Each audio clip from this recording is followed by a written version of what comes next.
Hi there, Mark here again with the latest in the Music Theory for Bass Guitar series of video lessons.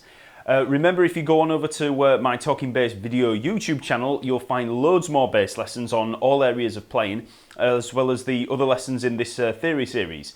I release new lessons every week, so make sure to subscribe.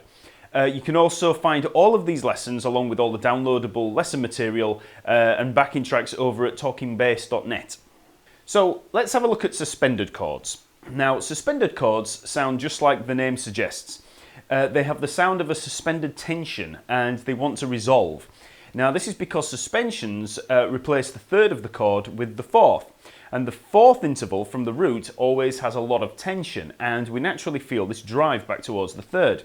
You can hear this simply by playing a major third interval here at C, and then playing the perfect fourth, and you can hear how it wants to resolve back to the third. So, okay. When we apply this use of the fourth to a triad, we get a sus4 chord. Now, a normal C triad would be made up of the notes C, E, G, or 1, 3, 5. A C sus4 would be C, F, G, or 1, 4, 5. So we've replaced the E, the third, C, E, G, with the fourth, C, F, G. Sus4 chords are often used for this tension effect, and they usually resolve back to the triad. So here we have a C sus4, followed by a C major. Now that same principle can also be applied to a minor chord, so here's a C sus4, followed by a C minor. And as you can hear, the feeling of tension and resolution isn't as strong with the sus4 to the minor, but there's a little bit of resolution there anyway, and it is still a popular chord progression, so we'll cover it anyway. So as an arpeggio, here at the 8th fret on the E string at the C, the arpeggio would be, for the C sus4 would be C, F, G. And then if we had the C octave and come back down, so there we have C sus4.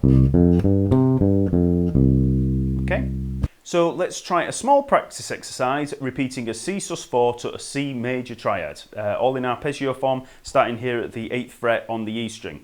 We'll play each arpeggio twice through, and we'll use the backing track so we can hear the chords in the background. Okay?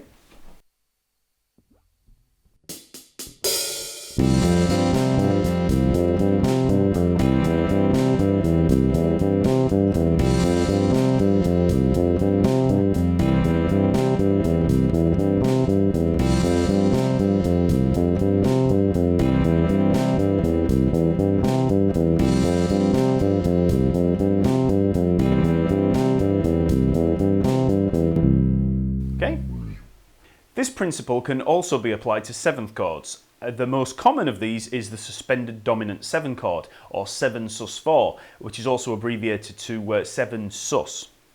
As we've already seen, the dominant 7 chord is made up of the degrees 1, 3, 5, flat 7. So a C7 is spelled C, E, G, B flat. A C7 sus4 uses the degrees 1, 4, 5, flat 7, because we've replaced the third with the fourth. So 1, 4, 5, flat 7, or a C7 sus4 would be C, F, G, B flat. As I mentioned in the extensions lesson, the dominant 11th chord is usually voiced the same as a 7 sus4 because the third is often left out of the 11th chords to avoid any small interval clashes between the third and the fourth. As before, let's try going between the suspended and non-suspended 7th chords along with the backing track. We'll include the upper octave as per usual, so the C7 sus4 would be, and the C7. Okay, so with the backing track.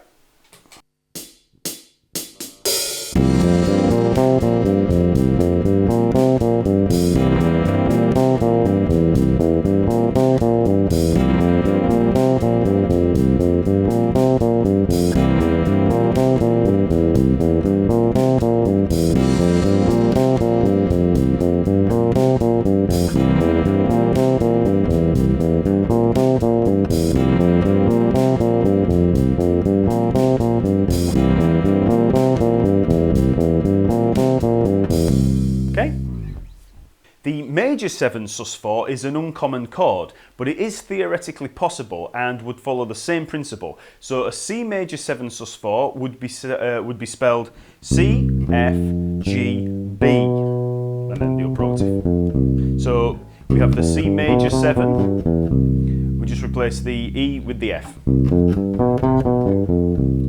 the scale degrees would be 1, 4, 5, 7, and then the octave. Okay, so we'll try that again, the same principle with the backing track.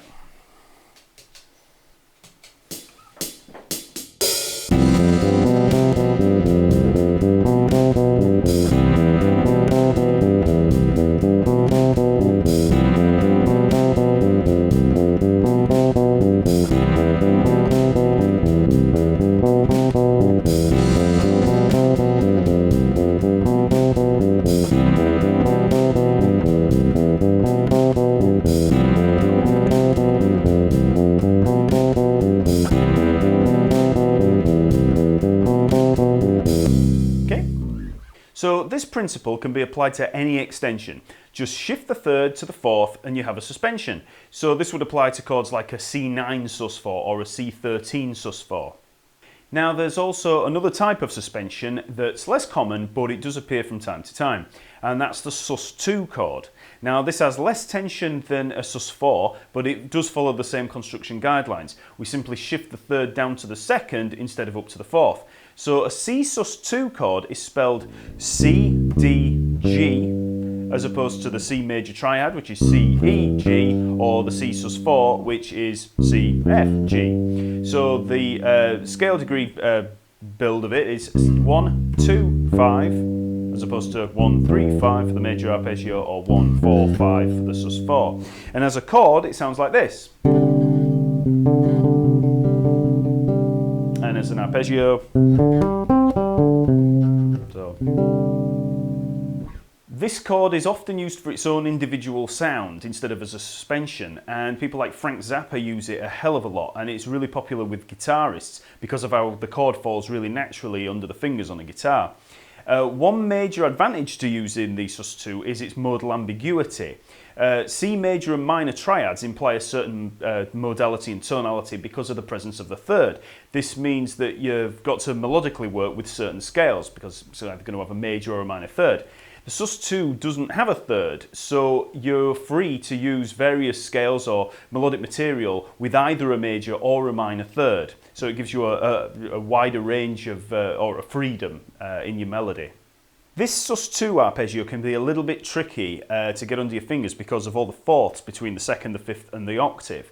So for this arpeggio I'm going to be using the fingering second finger for the C, then fourth finger for the D, the second, and then we'll use the first finger to bar across from the G up to the C, so the fifth to the octave. So we have second finger, fourth finger, first finger, barred, and then back to the fourth finger and the second finger. Okay, so let's try the C sus2 chord to a C major triad over the backing track so we can hear how it sounds.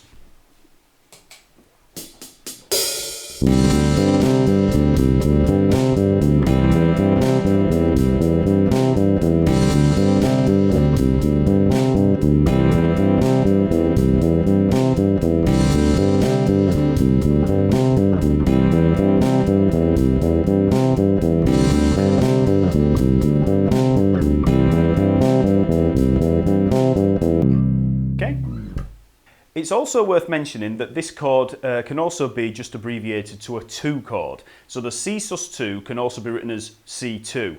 And if you ever see any sheet music by Frank Zappa, you'll see this 2 chord moving around quite a lot. Okay, so next week I'll be covering the construction of chord inversions and slash chords.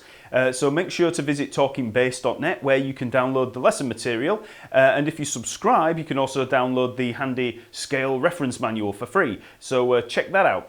Okay, see you later.